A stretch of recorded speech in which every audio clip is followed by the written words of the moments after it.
Hello everyone, dear students. ये video lecture number 7 में हम कैपेसिटर की बात करने वाले हैं। अभी तक कैपेसिटर का अन्य सभी लेक्चर नहीं देखे हो तो प्लीज़ जाके पहले 1 से लेकर के 6 तक लेक्चर देखें जो कैपेसिटर के बारे में डिस्कस किया गया है।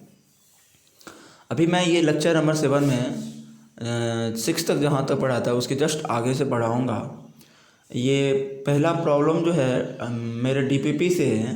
सो इस डीपीपी से ये क्या सवाल कह रहा है, ध्यान से सुनना। हमारे पास यहाँ पे 5 कैपेसिटर हैं और ये पांचों कैपेसिटर जिस प्रकार से यहाँ ऐड है, अगर आप देखोगे यहाँ पे तो इनका आर्म रेशियो क्या है, सेम है, क्योंकि दिस अपॉन दिस 1 होता है equal to this upon this equal to 1 होता है और 1 equal to 1 this is a balance Wheatstone bridge, क्योंकि इनके आर्म रेशियो आपस में क्या है फ्रेंड्स, इक्वल है। इसीलिए ये आपको हो गया valence Wheatstone bridge. And P और क्यू के बीच आपको कहता है इक्विवेलेंट कैपेसिटी या इफेक्टिव कैपेसिटी या नेट कैपेसिटी फाइंड करने। सो बच्चे, अगर बैलेंस वेस्टरस्टोन ब्रिज हो तो हमने आपको बताया था कि ये पॉइंट पर और इस पॉइंट पर, इन दोनों पॉइंट पर जो है पोटेंशियल की वैल्यू सेम हो जाती है, जिस कारण से ये कैपेसिटर यूजलेस हो जाता है। दैट्स वाई उनको अगर हटा दोगे तो आप फाइनली जो है फाइनली फिगर कुछ ऐसा बनाइएगा। ठीक है फ्रेंड। एंड सबसे बड़ी बात यहाँ पे है, सबसे बड़ी बात कि आपको सबसे पहले एक फिगर ड्रॉ करना है। एंड ये हो गया आपका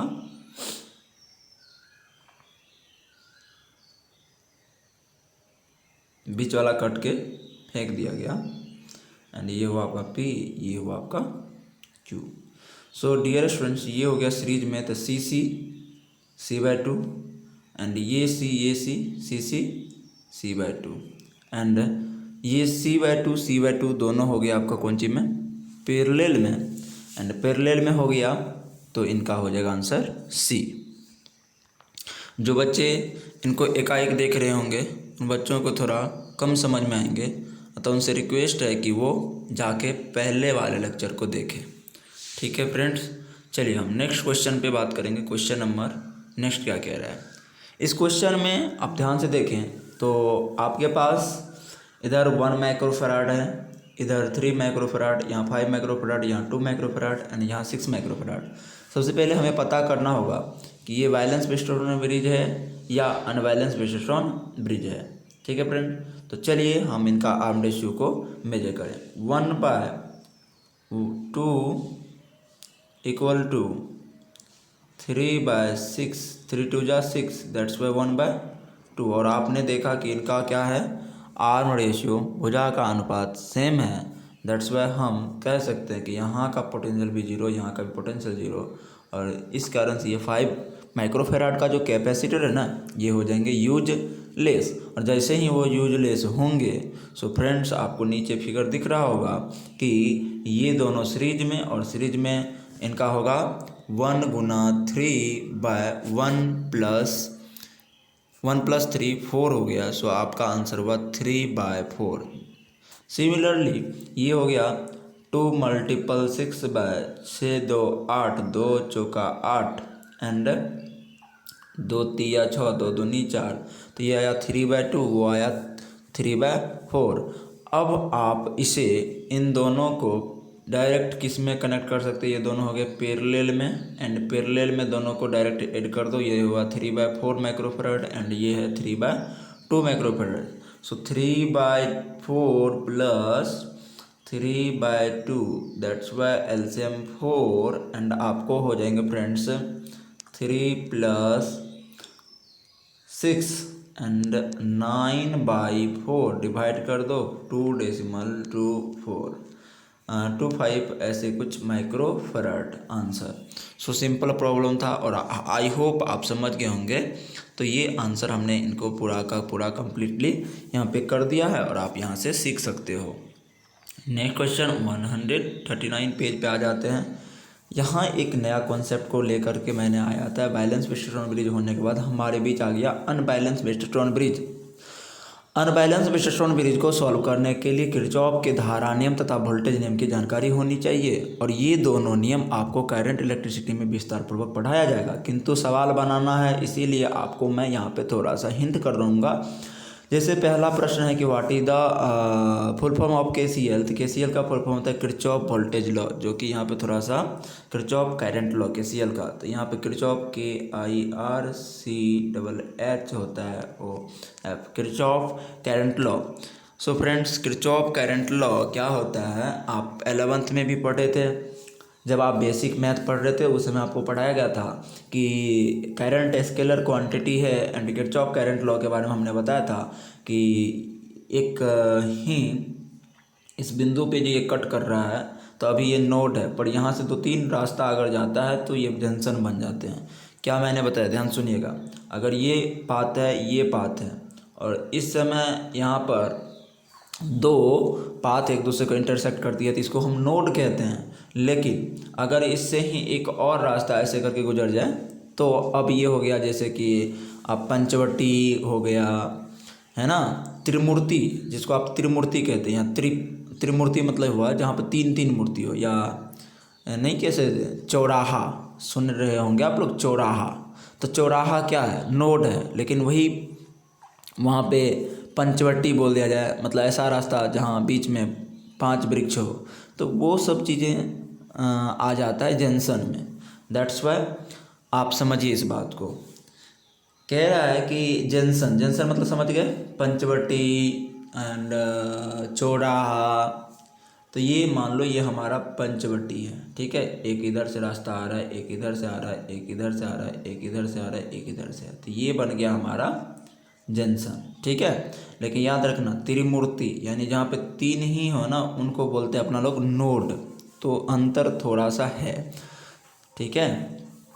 जंक्शन सबको कह सकते हैं पर नोड सबको नहीं कह सकते, इसको हम जंक्शन कह सकते हैं फ्रेंड, ठीक है, इनको हम जंक्शन कह सकते हैं पर इनको जंक्शन भी कहा जाएगा, इसको नोड नहीं कह सकते, इनको नोड कहते हैं और बाद में जंक्शन भी कहा जाता है। यानी कि जंक्शन आप सबको कह सकते हैं पर नोड सिर्फ त्रिमूर्ति वाले को कह सकते हैं। चलिए, जिस बिंदु से 3 पथ निकले उनको आप नोड कहेंगे, ठीक है, और जंक्शन भी कहेंगे, पर अगर जहाँ से बहुत सारे पाथ निकल रहे एक बिंदु से तो उसको आप हमेशा जंक्शन कहेंगे, नोड नहीं कह सकते। सो हमारा कहना है कि जंक्शन पर आने वाली चार्ज का अलजेब्रिक सम तथा जंक्शन से जाने वाली चार्ज का अलजेब्रिक सम आपस में क्या होता है फ्रेंड्स, बराबर होता है। एंड हमारे पेज ये फार्मूला है I incoming equal to I outgoing, यानी वही है, चार्ज अगर कंटिन्यूस चलेंगे तो करंट आएंगे, बट इसे करंट में समझाया जाएगा, इनकी यहाँ पे ज़्यादा एप्लीकेशन है नहीं। एक नोट पॉइंट आपको क्लियर करके रखना है कि KCL किरचॉफ करंट लॉ में जो है चार्ज कंजर्व रहती है एंड चार्ज यहाँ पर चार्ज कंजर्वेशन के सिद्धांत पर ये क्या है, आधारित है। अब हमारे बीच आया KVL मतलब Kirchhoff voltage law and Kirchhoff voltage law क्या होता है फ्रेंड, ध्यान सुनना, किसी भी लूप का नेट वोल्टेज का जो अलजेब्रिक सम है उसमें लगे जो सेल होते हैं उनके EMF के बराबर होते हैं। जैसे कि मैं आपको बताऊं, मान लो आपके पास ये एक सर्किट है एंड इससे आपने एक बैटरी को कनेक्टेड किया, तो ये बन गया आपका लूप। हम इनका नाम रख सकते हैं PQ। सो डियर स्टूडेंट्स ध्यान से सुनना, ये जो P जिस बिंदु का नाम रखा आपने वो P सिंपल वायर है तो यहाँ तक P होंगे, P यहाँ तक P ही होंगे एंड Q यहाँ तक Q होंगे, Q होंगे, ठीक है। अगर आप उस P और Q के आधार पर ना चलोगे तो आप बैटरी का जीरो और क्या कहते हैं V मान लो छोटा वाला जीरो है तो 0 एंड इसको V मान लो तो V यहाँ तक V, दैट्स वाई बीच में मान लो X पॉइंट का नाम।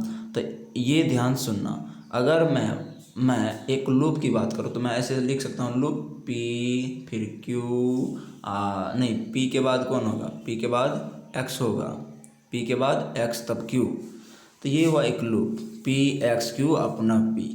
जैसे इसमें मैं एक लूप आपको बताता हूँ, ध्यान सुनिएगा, यहाँ पे मैं एक लूप ले सकता हूँ। जैसे मैं यहाँ से चला, यहाँ बैटरी लगा दूँ एंड मैं एक लूप ले सकता हूँ, जैसे A M B N A. देखा क्या लिया, A M B N A. ये एक लूप हो गया। देखो ये एक क्या हो गया फ्रेंड्स, ये एक लूप हो गया। तो आपकी मर्जी, आप जिधर से चलना चाहो। जैसे हम, लेकिन बैटरी को भी साथ लेना पड़ेगा।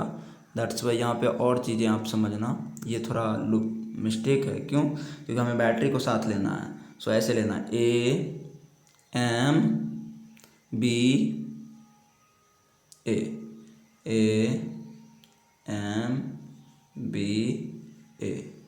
This is a close loop.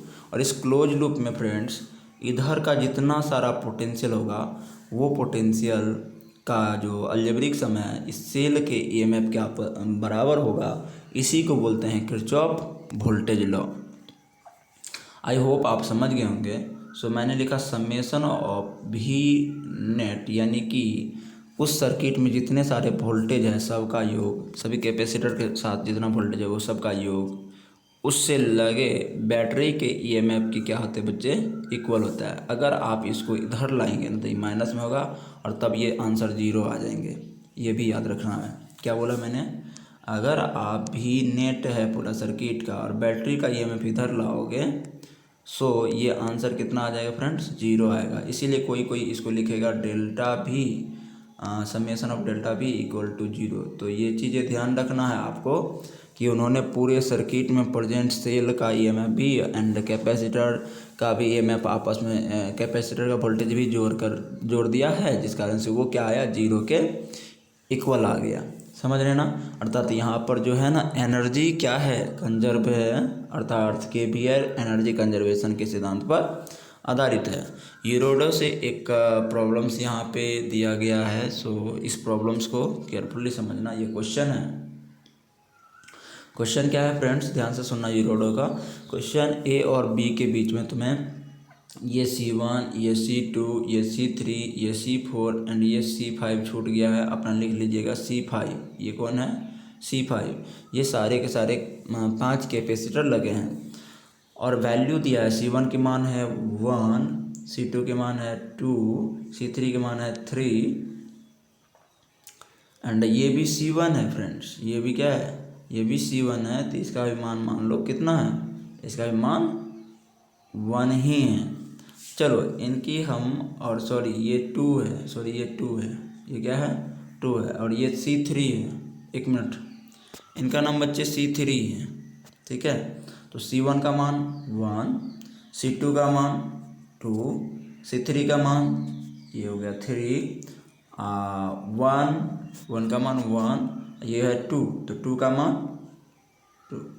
अब चलिए हम इनका भुजा रेशियो निकाल लें। तो ये वाला रेशियो क्या होंगे फ्रेंड्स? ये वाला रेशियो ये आएगा 1/2, 1/2 इक्वल टू ये वाला रेशियो 2/1, यानी डज नॉट इक्वल टू।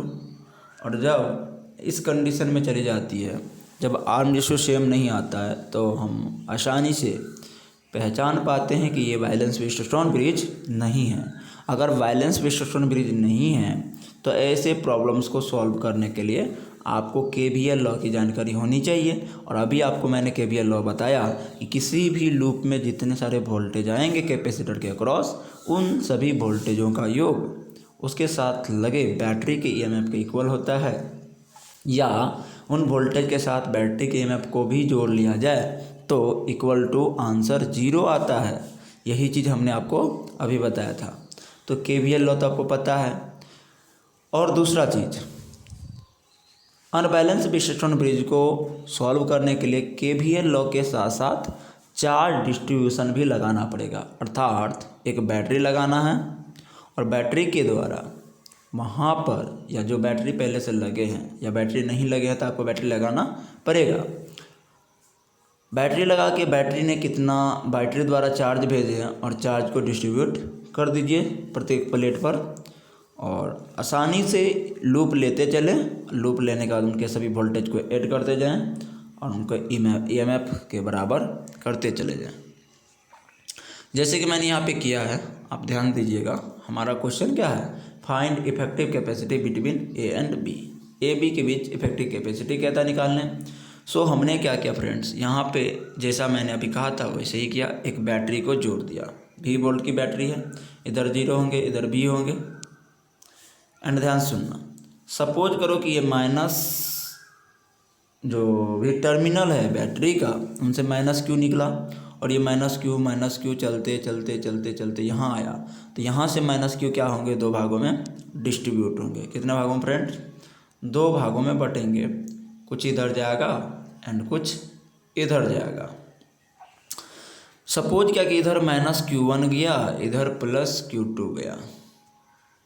ठीक है, C2 को प्लस क्यू माइनस ही न जाएंगे, तो -Q2 गया, -Q2 गया, -Q2 गया।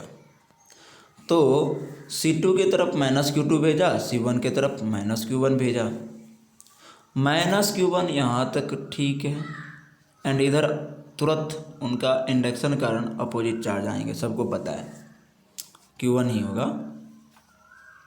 ठीक है फ्रेंड्स, एंड इस पे आएंगे Q2 माइनस में, जबकि इस साइड तुरंत आएगा प्लस में Q2।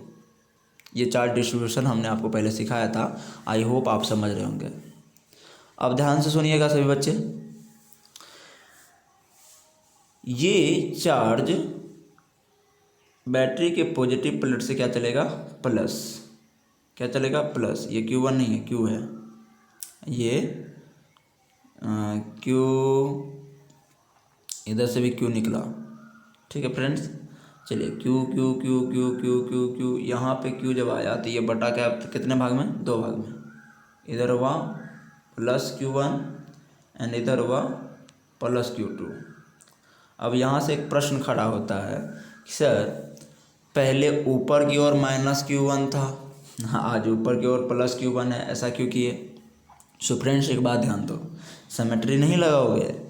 इधर C1 है तो इधर Q1 ही तो चार्ज आएंगे, इधर C2 है तो इधर Q2 ही तो चार्ज आएंगे। समझ गए ना। तो कैपेसिटर इधर अभी C1 है, इसीलिए इधर जा रहा है आपको Q1, एंड इधर है C2, इसीलिए इधर जा रहा है Q2 चार्ज। Q2 चार्ज यहाँ पे आया तो इधर -Q2 हुआ, यहाँ +Q1 हुआ तो इधर -Q1 हुआ, क्योंकि कैपेसिटर में 2 प्लेट होते हैं। एंड फ्रेंड्स एक बहुत बड़ी चीज़ें जो आपको समझना है, ये चार्ज यहाँ आएंगे, ये भी आएंगे, ये दोनों मिलेंगे। -Q1 आया, +Q2 आया, समझ रहे ना। -Q यहाँ पे आया तो वो +Q1 बन गए, और +Q2 यहाँ आया तो वो -Q2 बन गए। सबको पता है।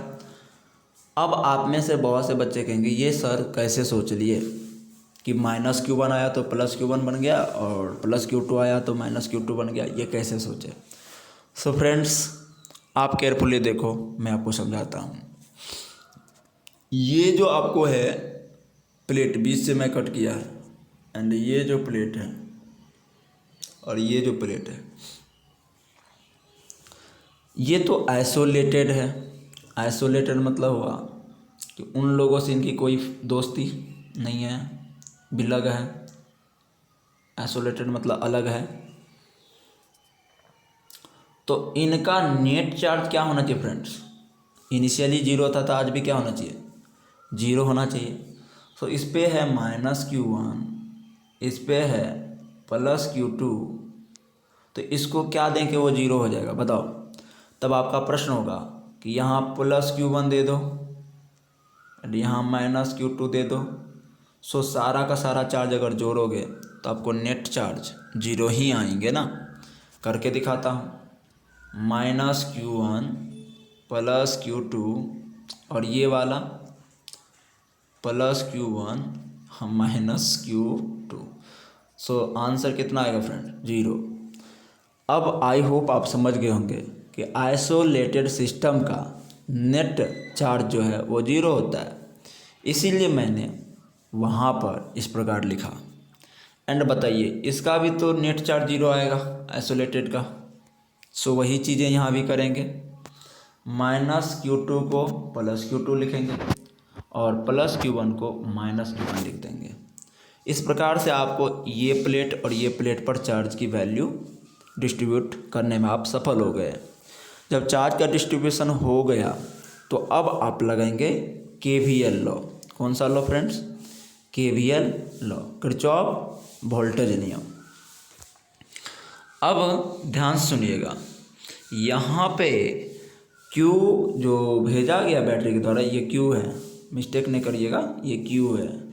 तो ये होगा Q1 plus Q2, Q1 plus Q2, क्योंकि चार्ज कंजर्वेशन तो रखेंगे ना अपने पास।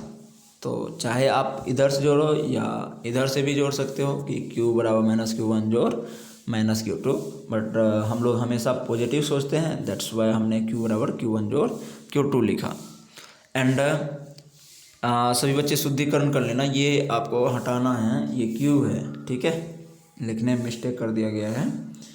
सो बच्चे अब ध्यान से सुनना, मैं इस बिंदु का M और इस बिंदु का M रख दिया, इस बिंदु का नाम N रख दिया, जैसा कि ऊपर फिगर में दिया है M और N। आप देख रहे होंगे इस फिगर में M और N है, यहाँ M और N छूटा हुआ है। सो आप M एंड N को ना भूले। चलिए हम एक बड़ा सा लूप लेते हैं, A M M M M, फिर ये हो गया B B B B B B B B, ठीक है friends, B B B B B A, ये एक बड़ा सा लूप लिया, A M B A, A M B A, A M B A, KVL की हेल्प से close loop A M B A में चला। तो A M B A में जब चलेंगे फ्रेंड्स, ध्यान से सुनिएगा, A M B A में जब चलेंगे सो आपको तो याद है कि यहाँ एक कैपेसिटर है, यहाँ एक कैपेसिटर है एंड यहाँ आपका एक बैटरी है। बैटरी की वोल्टेज भी है या जो भी हो, एंड यहाँ पे आपका C1 है, यहाँ पे आपका C2 है, ठीक है फ्रेंड्स। और ये आपका A बिंदु है, ये B बिंदु है। तो चलिए हम चलते हैं A से घूमते घूमते कहाँ पे आते हैं, पुनः A पे। तो आप चलो A से चलते चलते चलते यहाँ आया, एंड आपको पता है कि इस पे है +Q1 चार्ज, इधर है -Q1, एंड इधर है आपको -Q2 और इधर है +Q2। मेंशन हम कैपेसिटर पे प्लस वाला चार्ज करते हैं। तो अगर बात की जाए पोटेंशियल की, तो अगर ये A है पोटेंशियल, ए यहाँ पे भी पोटेंशियल A होंगे और M पोटेंशियल यहाँ भी होंगे, M भी यहाँ होंगे सिंपल वायर से, B यहाँ भी होंगे पोटेंशियल एंड B यहाँ तक होंगे। तो सो आप ये पोटेंशियल को जो फ्रेंड्स लिखेंगे तो प्लस वाला भी A है तो VA माइनस VM लिखेंगे, आप प्लस पुनः VM माइनस VB लिखेंगे इक्वल टू बैटरी का पोटेंशियल। तो वही यहाँ पे लिखा गया है। एंड V बराबर सूत्र होता है Q/C, दैट्स वाई VA का होगा Q1/C1। ये तो हुआ आपको पहला पोटेंशियल, और इसी प्रकार VM और VB के बीच potential Q2/C2 equal to V। And C1 की वैल्यू है 1 और C2 की वैल्यू है 2, तो वहाँ पे सब्स्टिट्यूट कर दो एंड आपने ले लिया यहाँ पे LCM, तो आया 2Q1 + Q2 equal to V। That's why cross multiple करोगे तो आपको आएगा 2Q1 + Q2 equal to 2V। अब ये इक्वेशन बन गया आपका फर्स्ट। अब चलिए नेक्स्ट लूप में हम चलेंगे, समझ गए होंगे सभी बच्चे। चलिए अब यहाँ से एक बात ध्यान से केयरफुली सुनना, close loop AM N BA में A यहाँ पे है आपका M और यहाँ है आपका N, A M N B A में, ये है आपका बी एंड ये है आपका कौन सा बी, और ये घूम के पुनः ए। तो हम चले ए से कहाँ एम पे, और एम से कहाँ आ गए फ्रेंड्स, एम से आ गए एन, और ऐसे करके एक लूप घूम लिया पूरा बैटरी को लेते हुए। अब चलिए हम बैटरी को जो है इनका लूप का वोल्टेज लिखते हैं। पहले अगर आप ए से कहाँ चले एम पे चले तो इसके बीच में पोटेंशियल V1 होंगे जो Q1/C1 है, प्लस फिर आप ये थर्ड वाला जो बीच में कैपेसिटर है उनको क्रॉस किए, एम से कहाँ गए एन, सो वहाँ का पोटेंशियल Q1-Q2/C3 हो गया, जैसा कि आपको यहाँ दिख रहा है। और अगर आप इनको क्रॉस किए तो ये हुआ Q1/C1 इक्वल टू बैटरी का वोल्टेज V। बहुत ही सिंपल सा बात है, समझ गए होंगे। ये दूसरा लूप में हम घूमे, ये दूसरा लूप में हम घूमने के बाद यहाँ पे आ गए एंड Q1/C1 की मान 1 है, प्लस Q2-Q3 और C3 का मान 3 है, प्लस Q1/C1 का मान 1 है इक्वल टू V। अब आपके पास एलसीएम हो जाएंगे 3, ये कटेगा यहाँ 3 से मल्टीपल, यहाँ से 3 से मल्टीपल, और ये 3 कटा तो यहाँ पे आ गया, तो आपका फाइनली आया 3Q1 plus Q2 minus Q3। ये Q1 था ना फ्रेंड्स, और ये Q2 था, तो Q1 Q2 plus 3Q1 equal to 3V। And यहाँ 3Q1 एक Q1, यहाँ 3Q1, तो 3 3 6 1 7Q1 minus Q2 equal to आया आपका 3V। ये इक्वेशन नंबर सेकेंड हो गया। अब from equation first and second करेंगे, तो फर्स्ट एंड सेकेंड करने से आपको ये Q2 cancel out, 7Q1 equal to 5 volt, that's why Q1 equal to हो जाएंगे 5/9 वोल्ट। अगर आपको Q1 निकल गया तो आपको आसानी से उसमें वैल्यू रख दो किसी एक इक्वेशन में, Q2 निकल के आ जाएंगे एंड Q2 का वैल्यू आपको दिख रहा होगा। फाइनली हमने जब कैलकुलेट किया है तो हमारा आंसर है वो Q2 की वैल्यू आया 8/9 वोल्ट, एंड 8/9 वोल्ट जैसे ही आता है दैट्स वाई Q नेट बराबर Q1 जोड़ Q2, दोनों चार्ज जो भी आपको प्राप्त हुआ 5/9 Q1 एंड 8/9 Q2, दोनों को जोड़ोगे तो 13/9 वोल्ट आएंगे। और C effective equal to formula होता है Q/V। सो Q का value Q net by V, that's why ये आया आपका 13/9 माइक्रोफैराड, और ये आंसर आपको आसानी से प्राप्त हुआ। सो फ्रेंड्स, आप ऐसे सवाल को एस सी वर्मा में हो या फिर यूरोडो में हो या फिर एम करीम में हो, दिनेश में हो, DC पांडे में हो, किसी भी बुक में रहता है, आता ही रहता है, सो आप उनको सॉल्व कर पाओगे। ठीक है।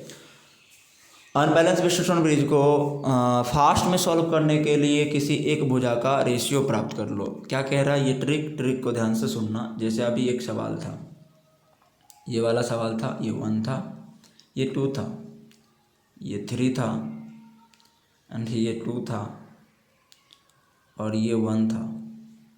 ठीक है फ्रेंड्स, क्या कह रहा है ट्रिक? कह रहा है कि अगर अनबैलेंस विश्लेषण ब्रिज मिले ना तो उसे फास्ट में अगर आपको सॉल्व करना है तो आपको एक ट्रिक लगाना है। ट्रिक क्या लगाना? भुजा का रेशियो ले लो। भुजा का रेशियो नहीं, भुजा का औसत निकाल लो, एवरेज।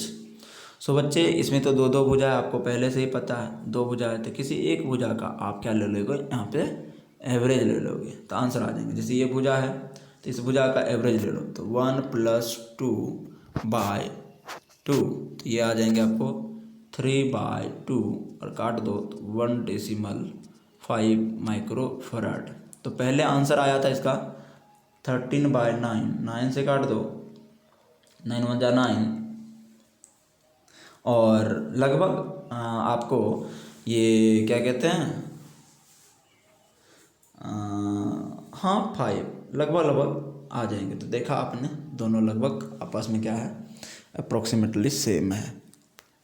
तो आई होप आप ऐसे सवाल को बहुत ही कम समय में बना पाएंगे।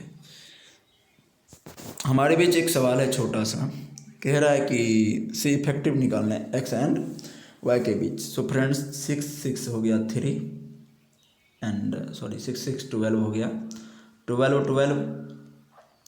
6 हो जाएंगे एंड 6 और ये क्या कहते हैं 12 का अगर आप करेंगे तो आपको आसानी से आंसर निकल ही जाएंगे, वो आएगा 4 माइक्रोफैराड।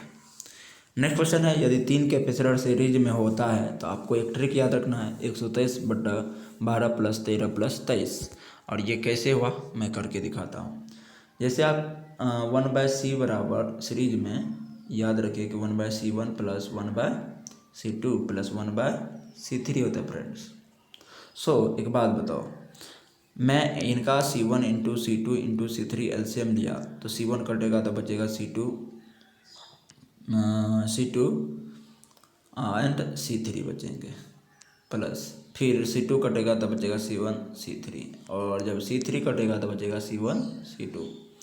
दैट्स वाई ये मैं अगर cs की बात करूं, ठीक है, इक्विवेलेंट सीरीज में, तो हम लिख सकते हैं इसे c1 c2 by c2 c3 plus c1 c2 plus c1 c3। And जब c को भूल जाते तो इसी को हम ट्रिकी सोच सकते हैं 1 2 3 बाय इनको 12 पहले लिख दो प्लस 13 प्लस 23। सिंपल है, ये ट्रिक हमने कैलकुलेशन करके ही निकाला है। एंड ये आपको एक कैपेसिटर 3 है और ये 6 है, तो ये कैलकुलेशन करके 2 आ जाएंगे और 2 4 6 आंसर हो जाएंगे। तो ये सवाल बहुत ही आसान है और आप कर पाएंगे आई होप। नेक्स्ट सवाल की ओर बढ़ेंगे। इस बीच में जो जगह खाली है उनके लिए मैंने एस सी वर्मा का बोला था बच्चों को प्रॉब्लम बनाने के लिए। सो बच्चे आप ईमानदारी पूर्वक जाके एस सी वर्मा का 1 से लेकर के 35 तक जितने सारे सवाल हैं उनको बना लेना। क्वेश्चन नेक्स्ट है हमारे बीच 4 2 एंड 2 माइक्रोफैराड का। तो 2 का कितना होगा फ्रेंड्स 1 हो जाएंगे एंड 1 4 का 4/5 हो जाएंगे। तो सो वो वाला निकल गया आपका 4/5 और 4/5 में आप 4 को जोड़ दो तो आपको आंसर आ जाएंगे 24 बाय कितना 5 और ये हो जाएगा 5 का 20 5 40 यानी 4 पॉइंट आ गया कितना 8। तो इसको सॉल्व कर लेना और फाइनली आपका आंसर आ जाएंगे। ठीक है, यहाँ पे 7/4 आया। एक बार मैं फिर से ट्राई करके दिखा देता हूँ क्या हुआ फ्रेंड्स, ध्यान से सुनो। ये 2 और 2 कितना बना 1 बना एंड 1 और 4 का कितना होगा तो ये होगा 4/5 एंड ये 4 का कितना होगा 2। तो 4 तभी नहीं देखा था मैं 4 था, तो ये हो गया +2 हो गया, तो ये हो गया 14 कितना 5 और ये आपका आंसर आप फाइनली आएंगे। ठीक है, जितना भी हो 15 10 5 40 ये 2.8। ठीक है 2.8 आ जाएंगे। यहाँ पे आंसर कितना पड़ा है जी, गलत है। ये बनाया हुआ क्या है फ्रेंड्स, ये गलत है क्योंकि पैरेलल में डायरेक्ट जुड़ता है और वो ये 1/2 करके जोड़ा गया है, तो ये गलत है। यहाँ 2 करेंगे और बनाएंगे तो आपको ये भी गलत है। ठीक है, पैरेलल में डायरेक्ट जुड़ता है सबको पता है, ये 4/5 होगा। सो 4/5 अगर जोड़ते हैं तो 10 4 14 बट्टा कितना हो जाएगा फ्रेंड्स 5 हो जाएंगे एंड कैलकुलेट कर लेना 15 10 5 40 तो 2.8 माइक्रोफैराड। सो यहाँ पे जो सॉल्यूशन बच्चों ने किया है, क्योंकि ये किसी बच्चे का ही है क्लास का ऑफलाइन बैच का पहले वाला, तो वो मिस्टेक किया है। यहाँ पे आप सही कर लेना और खुद से बना लेना, इट्स ओके। और ये बहुत इजी सा सवाल है, इतने इजी सवाल में गलती करते तो बेवकूफ़ बच्चे हैं। ठीक है, नेक्स्ट क्वेश्चन है 3 और 6। ये है आपका 3 एंड ये है 6। 3 और 6 का हो गया आपको 3 मल्टीपल 6/3 6 9 3 3 जा 6 3 2 जा 6। सो ये आया 2, ये है 2 और ये है 4। तो 2 और 4 हो गया आपका आंसर 6।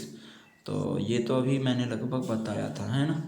चलिए नेक्स्ट सवाल की ओर बढ़ते हैं। ये 2 2 1 हो गया, 4 4 2 हो गया, ये 1 हो गया एंड ये 9 9 आपको हो जाएगा कितना 4.5। सो फ्रेंड्स 4 2 6 1 7 7.5 इसका आंसर हो जाएंगे। ठीक है, सिंपल प्रॉब्लम था और आई होप आप इन सब प्रॉब्लम्स को आसानी से सॉल्व कर पाएंगे। नेक्स्ट सवाल आपके बीच है कि find C effective between A and B, A और बी के बीच इफेक्टिव। सो इस सवाल को बनाने के लिए पहले तो आपको पता करना है कि तीनों कौन क्रम में है।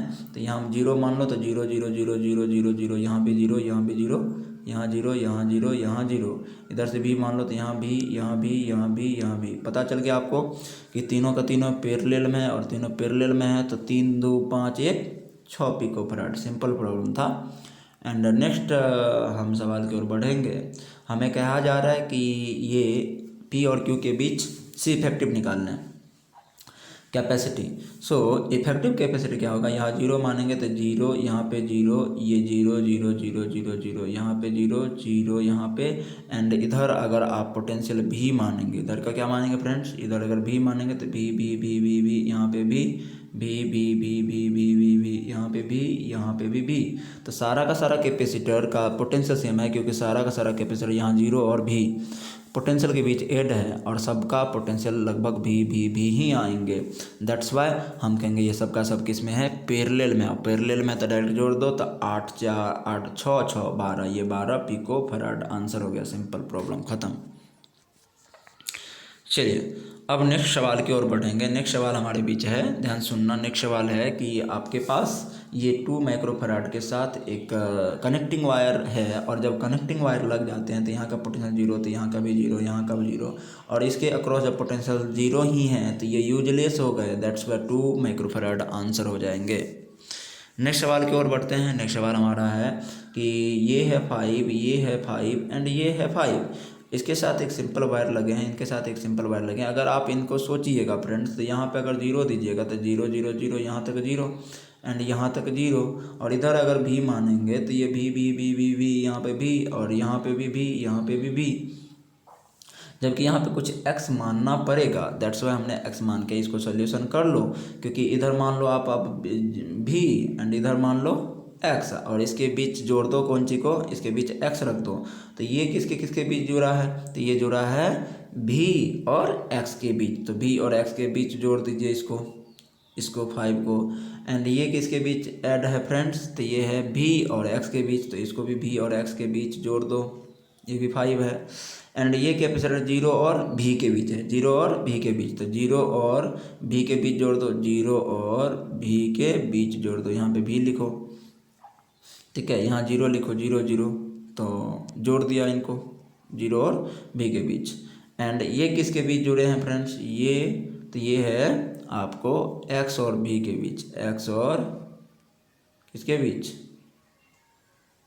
x और 0 के बीच, x और 0 के बीच, x और 0 के बीच इसको जोड़ दिया जाए।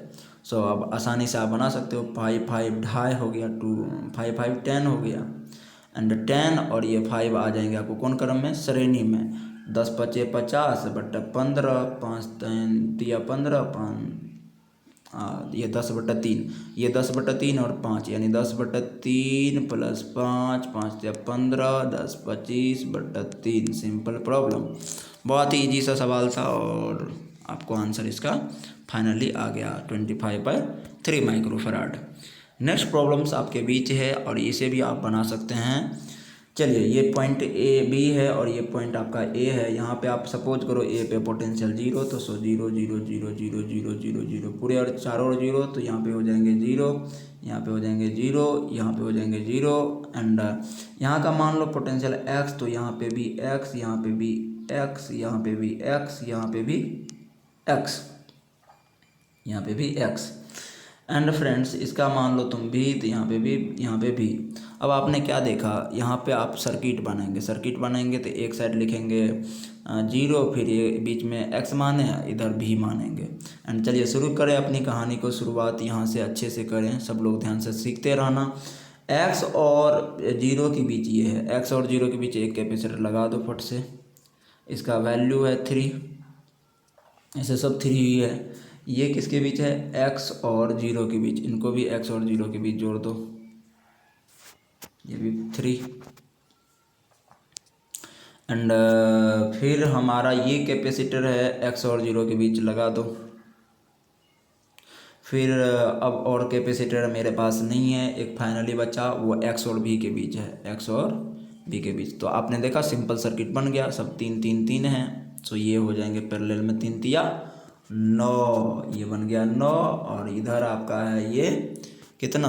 3। सो 9 तिया 27 बटा 9, 3 12, और इनको काट दीजिए। 3 9 27, 3 चौका 12, 9 बटा 4, यानी 4 दूना 8, फिर 4 दूना 8 4 5 2.25 आंसर इसके आ जाएंगे, 2.25। सो आप कर लेना, सिंपल है, 9/4 माइक्रो फैराड आ गया है। नेक्स्ट सवाल की ओर बढ़ते हैं। आपके पास एक अच्छा सा प्रॉब्लम्स है, पर थोड़ा ये प्रॉब्लम्स में लगता है मुझे एरर है। सो मैं नेक्स्ट वीडियो में इनका एरर को सही करके आपको बताऊंगा। क्या है प्रॉब्लम? चलो एरर मैं देख लिया क्या है। देखो बच्चे, ये है इन्फिनाइट तक, यही तो एरर है, इसमें लिखाने गया है संपूर्ण। हाँ, फाइंड सी इफेक्टिव एम और एन, एम और एन के बीच आपको कहता है सी इफेक्टिव निकालने, जबकि ये कहाँ तक गए हैं डियर फ्रेंड्स? ये इन्फिनाइट तक है। कहाँ तक है? इन्फिनाइट तक। सो आप एक चीज़ को ध्यान से देखिएगा तो आपको पता चल जाएगा कि 2 और 1, 2 और 1, 2 और 1, 2 और 1, 2 और इधर कहीं पे 1 बार बार रिपीटेड है। और ये कहाँ तक है? इन्फिनाइट। और इन्फिनाइट मतलब होता है जो ना दिखे।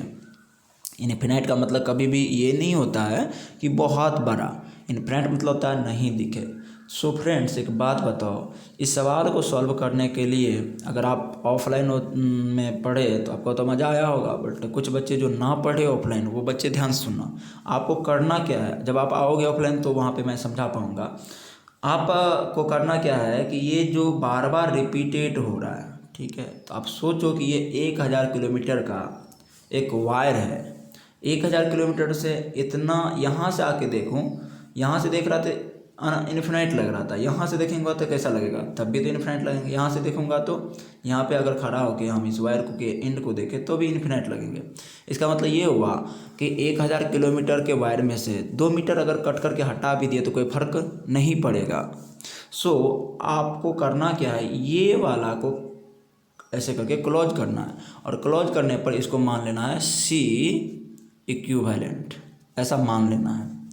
तो आपने क्या किया, इन सब को जो बार बार रिपीट हो रहा था, तो हम इनको छोड़ करके अदरवाइज को क्या किया फ्रेंड्स, हमने क्लोज करके मान लिया सी इक्विवेलेंट। समझ गए?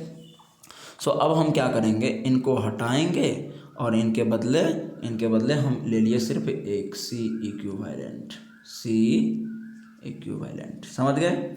अब ये सी इक्विवेलेंट एंड 1 आगे आपको कौन सी में, पैरेलल में, और पैरेलल में इसका डायरेक्ट होगा 1 प्लस सी। सी इक्विवेलेंट आप बार बार नहीं लिखेंगे, हम 1 प्लस सी लिख देंगे, सी मतलब समझिएगा सी इक्विवेलेंट। एंड फ्रेंड्स, अब आपको ये 2 है एंड ये है आपको कौन, 1 प्लस सी, और ये हो गया 2। तो अब आप देख रहे हो कि ये दोनों का दोनों, ये m है एंड ये आपका n है। तो ये दोनों किस क्रम में आ गए, ये दोनों आ गए सीरीज में। और सीरीज में आपको पता है कि 2 गो अगर कैपेसिटर सीरीज में होती है तो सी इक्विवेलेंट बराबर सूत्र होता है फ्रेंड्स 1 मल्टीपल 2, यानी पहला कैपेसिटर गुना दूसरा कैपेसिटर बाय पहला कैपेसिटर प्लस दूसरा कैपेसिटर। सो इसी आधार पे हम इनको सॉल्व कर लेते हैं। सो सॉल्व करते हैं, देखिए ध्यान से हम करेंगे क्या फ्रेंड्स, यहाँ पे सी, रुकिए शुरू करें। हम यहाँ पे C बराबर, सी इक्विवेलेंट बराबर इन दोनों को ऐड करेंगे तो 2 प्लस 1 प्लस सी, पहले तो मल्टीपल करना होगा फ्रेंड्स। सो मल्टीपल कर लेते हैं, 2 इंटू 1 प्लस सी। अब बाय बोलो, दोनों को जोड़ लो, 2 + 1 + C। अब हमारा आएगा C = 2 + 2C।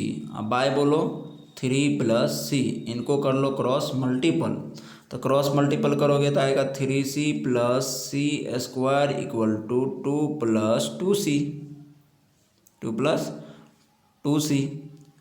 एंड अगर 2C को इस साइड लेंगे तो बचेगा 1C, है ना। तो आपको एक द्विघात समीकरण मिलेंगे, है ना, एक क्वाड्रेटिक इक्वेशन मिल जाएंगे। और इतना क्वाड्रेटिक इक्वेशन तो आपको पता है ना, सिंपल। देखो ये क्वाड्रेटिक इक्वेशन आया, C² + C - 2 = 0। एंड आप क्या करो, इसे इसका जो है गुणनखंड तोड़ लो, तो गुणनखंड तो आप आसानी से तोड़ पाओगे। C कॉमन ले लिया, ये हुआ, इतना चीज़ आपको आता होगा। एंड C के वैल्यू आया, एक -2, एक आया +1। सो कैपेसिटर की वैल्यू कभी भी कैपेसिटर की कैपेसिटी कभी निगेटिव नहीं आती है। So it is impossible, but C = 1 it is a possible. That means आपका इस इन्फिनाइट जो 1 और 2 माइक्रोफैराड से रिपीटेड सर्किट था, इस सर्किट का C इफेक्टिव आया 1 माइक्रोफैराड। कितना? 1 माइक्रोफैराड। अब ये जो नेक्स्ट वाला प्रॉब्लम था फ्रेंड्स, इस प्रॉब्लम्स को आप खुद से सॉल्व कर लेना। एंड ये आपको HW दिया गया है। सो मैं दिखा देता हूँ क्या आपको HW दिया हूँ। आपको ये एम करीम का है। एंड एम करीम का ये सवाल नंबर 1 है, कह रहा है कि 2 condenser each of capacity 4 microfarad are connected in series, calculate the equivalent capacity of their combination. आपको 4 माइक्रोफैराड का कितने कैपेसिटर दिए हैं? आपको 2 कैपेसिटर है फ्रेंड्स, और दोनों कौन क्रम में है? दोनों सीरीज में है। ये भी 4 है और ये भी 4 है, ये बिंदु P है और ये Q है, इनके बीच क्या था? Equivalent capacity. So C equivalent बराबर, जब सीरीज में होता है तो सूत्र पढ़ाए थे, पहला गुना दूसरा, यानी 4 × 4 बटा पहला जोड़ दूसरा, 4 × 4 = 8, 4 × 2 = 8, 2 × 2 = 4। दैट्स वाई 2 माइक्रोफैराड आंसर हो गया आपका, है ना फ्रेंड्स। तो चलिए ये आपको याद आसानी से सॉल्व हो गए होंगे। नेक्स्ट सवाल आपके पीछे है, ध्यान से पढ़ना है आपको। क्या कह रहा है देखिए, ध्यान से पढ़िएगा। आपको कह रहा है यहाँ पे कि 2 कंडेंसर अर्थात capacitor each of capacity 6 microfarad added in parallel में ऐड किया गया 6 माइक्रोफैराड को। तो पैरेलल में अगर ऐड करेंगे, ऐसे ये 6 है एंड यहाँ पे भी ये 6 है, ये पॉइंट P है, ये पॉइंट Q है, PQ के अक्रॉस इक्विवेलेंट कैपेसिटी क्या होंगे? तो ये अगर पैरेलल में है तो समांतर क्रम में संधारित्र सीधा जुड़ता है, तो 6 × 12 माइक्रोफैराड, खत्म। नेक्स्ट क्वेश्चन नंबर 3 पे आ जाओ। क्वेश्चन नंबर 3 क्या कह रहा है कि 4 capacitor of capacity 10, 8, 9, 2 are connected in series, calculate the equivalent capacity. Simple problem है। आपके पास जो भी यहाँ पे 4 कैपेसिटर है, सारा का सारा सीरीज में कनेक्टेड है, सारा का सारा सीरीज में है। ये है आपको 10, ये है 8, ये है 9, ये है 2। ध्यान से सुनना। अब आपको करना क्या है, मान लो कि सबसे पहले ये दोनों को तोड़ना है, तो दोनों को तोड़ना है तो 10 × 8 = 80 है, बटा 10 × 8 = 18 कर लो, और यहाँ से फिर कर लो इसको 9 दूना इनका करो, तो 9 दूना कितना होगा? 18 बटा 9 2 11। अब करना क्या है फ्रेंड्स, ये दोनों हो गया आपको कैपेसिटर का इक्विवेलेंट कैपेसिटी। ये हो गया आपका P बिंदु, ये बिंदु Q, और इसका मान है इनको कट कर लो, तो ये हो गया 9 और ये हो गया 40। ठीक है, तो इन दोनों का आप आसानी से क्या कर लो, फिर सीरीज में कर लो। तो सीरीज में क्या करोगे, ध्यान से सुनना। सीरीज में आपको पता ही है, दोनों को मल्टीपल करेंगे, दोनों को मल्टीपल करें और फिर में जोड़ दें, तो 40 बटा 9 प्लस 18/11, और इनको जब कैलकुलेट करोगे तो आपको फाइनली आंसर आप कर लेना 1.19 माइक्रोफैराड आएंगे। तो ये बहुत ही सिंपल सा प्रॉब्लम था, थोड़ा कैलकुलेशन है ना। चलिए नेक्स्ट क्वेश्चन नंबर 4 पे आ जाओ। 4 नंबर क्वेश्चन क्या कह रहा है, ध्यान सुनना। 4 नंबर कह रहा है इन द अबव क्वेश्चन, ऊपर वाला क्वेश्चन को अगर हम पैरेलल में कनेक्ट कर देते तो इक्विवेलेंट कैपेसिटी क्या होता? तो जोड़ दो, 10 × 8 = 18, 18 × 2 = 20, 9 29 माइक्रोफैराड। सिंपल है। नेक्स्ट क्वेश्चन है 5 नंबर की in how many ways 3 identical capacitor may be connected together. कहता है कि तुम्हारे को मैं 3 आइडेंटिकल मतलब C1 बराबर C2 बराबर C3 ये सब का सब आपस में बराबर है। दैट्स वाई मान लो कि 1 माइक्रोफराड का है। कितने 1 माइक्रोफराड का है। सो कह रहा है आपको सब 1 माइक्रोफराड है, यानी कि आइडेंटिकल है। जो भी मानना है 2 मानना है 2 ही मान लो, C मानना है C ही मान लो, है ना। सब आइडेंटिकल है। तो उसको कितने तरीके से आप जोड़ सकते हैं ध्यान रखना, जोड़ने के ऐसे तरीके होने चाहिए कि किसी भी प्रकार से तो जोड़ो पर आंसर सबका आपस में मिलना नहीं चाहिए। सो बच्चे आप इनको कितने टाइप से जोड़ोगे कि आंसर मतलब अलग अलग आएगा। तो इनके हम बना के दिखा रहे हैं। एक बार तो आप ऐसे जोड़ सकते हो, ऐसे जोड़ दोगे, ये भी 1 ये भी 1 ये भी 1। सो इसका आंसर कितना आएंगे फ्रेंड्स, इसका आंसर आएंगे 1/3 माइक्रोफराड आ जाएंगे। चलिए, एंड आप ऐसे भी जोड़ सकते हो क्या, सबको पैरेलल में, ऐसे करके सबको कौन सी में, पैरेलल में। तो ये आ जाएंगे आपका आंसर 3, इसका आएगा 3 माइक्रोफराड। और एक विधि ऐसे भी आप जोड़ सकते हो, 2 को पैरेलल में ले लो, 2 को पैरेलल में ले लो, जैसे ऐसे, है ना। एंड ये है 1 ये है 1 एंड इसको दे दो सीरीज में। तो ये होगा 1 1 2 और 2 1 2/3। इसका आंसर होगा 2/3 माइक्रोफराड। ठीक है। एंड एक चीज़ और हम लोग सोच सकते हैं यहाँ से फ्रेंड्स, आइडेंटिकल है तो हम क्या करेंगे, 2 को ले लेंगे ऐसे, ध्यान सुनना, क्या कहते हैं, ऐसे ले लेंगे 2 को सीरीज में, 1 को दे देंगे पैरेलल में, है ना। तो ये 1 ये 1 ये 1। सो ये 1 1 कितना होंगे, हाफ जोड़ 1 तो 3/2 माइक्रोफराड। तो क्या देखा आपने यहाँ से, ये मैंने पहली बार ऐड किया था, फिर ये दूसरे तरीके थे, ये हमारे तीसरे तरीके थे और ये हमारे चौथे तरीके थे। तो हम किसी 3 आइडेंटिकल कैपेसिटर को कितने तरीके से जोड़ सकते हैं फ्रेंड्स, हम इन्हें 4 तरीके से जोड़ सकते हैं, जो कि हमने अभी दिखाया। अगर यही तीनों डिफरेंट होते ना तो इसे हम 8 तरीके से जोड़ सकते थे, समझ गए। अगर हमको 2 आइडेंटिकल दे दे, एक डिफरेंट देते तो उसे हम 6 तरीके से जोड़ सकते हैं। और ये चीज़ें बहुत आसान है जो आप कर सकते हो। तो क्वेश्चन नंबर, मैं अपना टाइम वेस्ट नहीं करूँगा, वीडियो लेक्चर थोड़ा बड़ा हो जा रहा है, अगर नहीं बनता है तो आप हमको कमेंट करो, हम बना देंगे, ठीक है, नेक्स्ट वीडियो लेक्चर में। पर आप क्या करो, इनको ट्राई करो। किनको ट्राई करना है, 6 नंबर में कह रहा है कि आपको 3 डिफरेंट कैपेसिटर दिया, उसे कितने मेथड से तुम ऐड कर सकते हो, ठीक है। एंड साथ में भी वही क्वेश्चन है कि 2 आइडेंटिकल दिया, यानी 2 समान है, यानी कि 2 मान लो 2 माइक्रोफराड है, एक तीसरा 3 माइक्रोफराड है, कुछ भी मान लो यार, सीसी है और दूसरा कुछ और मान लो। सो वो कितने टाइप से आप जोड़ सकते हैं, तो इनका मेथड, इनको आप 6 मेथड से जोड़ सकते हैं, पर इनको आप करोगे, ठीक है। जैसे मैंने एक सवाल बताया ना अभी 3 आइडेंटिकल वाला, वो बना।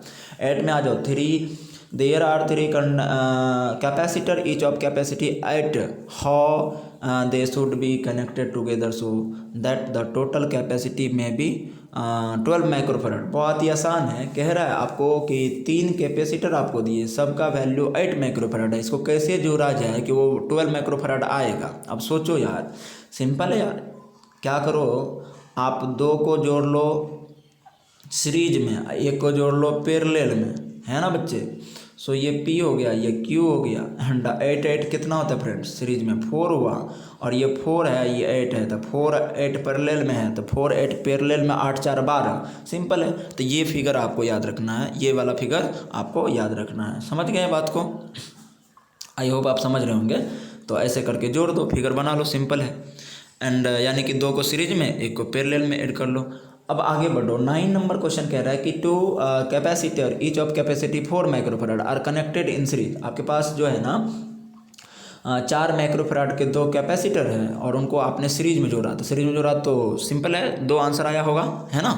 जोड़ लेते हैं सीरीज में, ये 4 ये 4 ये भी 4 ये भी 4, ठीक है। if their combination is connected in parallel to a capacitor या कंडेंसर ऑफ कैपेसिटी 6, इसके साथ एक पैरेलल में जोड़ दिया, कितना को, 6 वाला को। सो आपको कहता है नेट बताइए, तो 4 4 2 हुआ, 4 4 2 हुआ, 4 6 2 8 हो गया, सिंपल, माइक्रोफराड 8 माइक्रोफराड, बहुत ही छोटा सवाल है ना फ्रेंड्स। नेक्स्ट क्वेश्चन नंबर 10 में देखो, क्वेश्चन नंबर 10 में इफ 10 कंडेंसर या capacitor each of capacity 12 microfarad connected in series.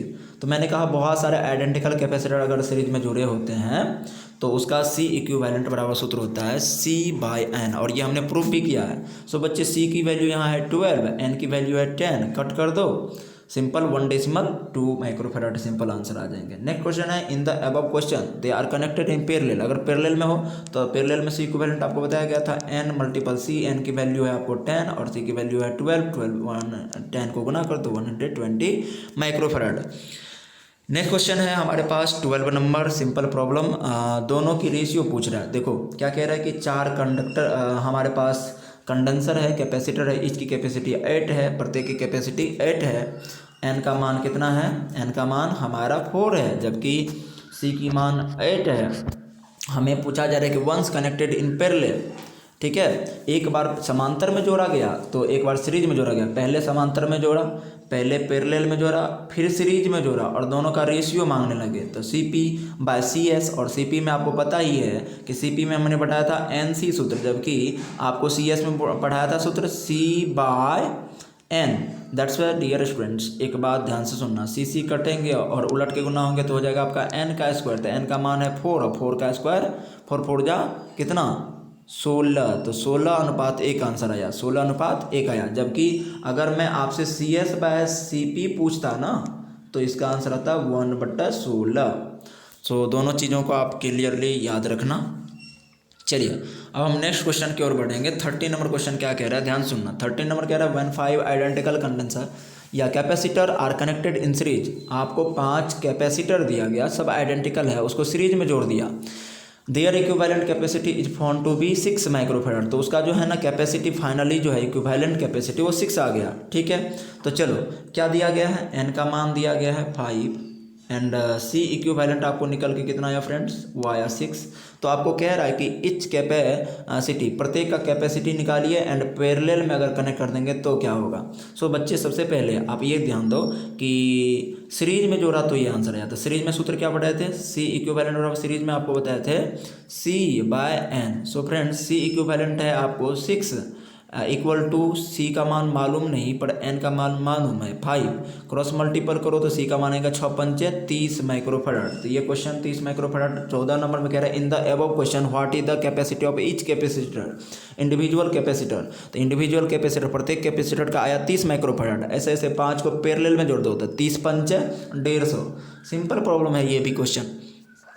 चलो तो आप आई होप, अब ये वीडियो लेक्चर बहुत बड़ा हो गया है। 15 का जो भी है बहुत आसान सा सवाल है, 16 में बहुत आसान है, 17 में बहुत आसान है एंड 18 भी बहुत ही सिंपल सा प्रॉब्लम्स है। आप करना, नहीं बनेगा तो आप कमेंट करना। 19 नंबर बहुत ही 0 लेवल का सवाल है एंड 20 भी बहुत ही सिंपल सा सवाल है। 21 करिएगा, 22 भी करो एंड 23 करो, 24 करो, 25, 26 एंड 27, 28, ये 29, ये 30 एंड ये 31, ये 32, 33 सिंपल प्रॉब्लम, 34 और आपके बीच ये 35 बहुत ही आसान सा सवाल, आर्म रेशो सेम है, 10 आंसर हो जाएंगे। 36 बहुत ही सुंदर सा सवाल, 37, 38 एंड 39 नंबर सवाल भी बनाना है फ्रेंड्स आपको। 39 के बाद 40 और 41 बहुत ही सुंदर सवाल है। 42 एंड 43, 44 बहुत ही अच्छा है, मेरे DPP में है, DPP में मैंने इनको डाला है। 45 अभी छोड़ देना, 46 छोड़ देना है, 47 छोड़ देना। क्यों कह रहा हूँ छोड़ने, कुछ कारण है, अभी थ्योरी नहीं पढ़ा है। 48 बना लो, 49 बना लो, 50 बना लो, 51 भी बनेंगे। अभी तो हमने इस टाइप के सवाल बता दिए थे, लगता है आखिर मैं यही बताया था, है ना फ्रेंड्स। हाँ यही बताया था, हाँ यही बता दिया था तुम्हें। 52 बहुत ही सिंपल प्रॉब्लम, बनाओ इनको। 53 बहुत ही सिंपल। 54 बहुत ही सिंपल, 55 उससे भी सिंपल, एंड 56 यहाँ से छोड़ देना, 56 छोड़ दो, 57 छोड़ दो, 58 हाँ छोड़ दो, 59 हाँ ये बना लो, आर्म रेशियो सेम पे है, एंड नहीं आर्म रेशियो डिफरेंट है इसीलिए वो बनेंगे किस पे 60, ये मैं थ्योरी में ही करवाऊँगा, ठीक है। एंड इसका टेंशन ना लेना, 61 छोड़ देना क्योंकि अभी मैंने थ्योरी नहीं पढ़ाया है, 62 छोड़ देना, थ्योरी इसकी नहीं बना लेना, सिंपल प्रॉब्लम है, ठीक है। एंड अब हमारे पास 63, ये भी बहुत ही सिंपल सा सवाल है, 64 ये भी आप बना लो, 65 ये अभी छोड़ दो, थ्योरी बाकी है, 66 हाँ इसे भी छोड़ देना, 67 इनका भी थ्योरी थोड़ा सा बाकी है, इनका इंटीग्रेशन करना पड़ेगा, थोड़ा सा इसका डीएल कट करना होगा यहाँ से, ठीक है, और फिर हमको ये बनाना होगा। सो ये हम बताएंगे। सो आई होप सभी बच्चे इस वीडियो लेक्चर से काफ़ी ज़्यादा फ़ायदा ले रहे होंगे, एंड जहाँ दिक्कत है तो होता है वहाँ आप ज़रूर बताएं कि मैं आपका हेल्प कर पाऊँ। चलो तो नेक्स्ट वीडियो लेक्चर में इससे आगे की पढ़ाई करेंगे। It's okay, bye.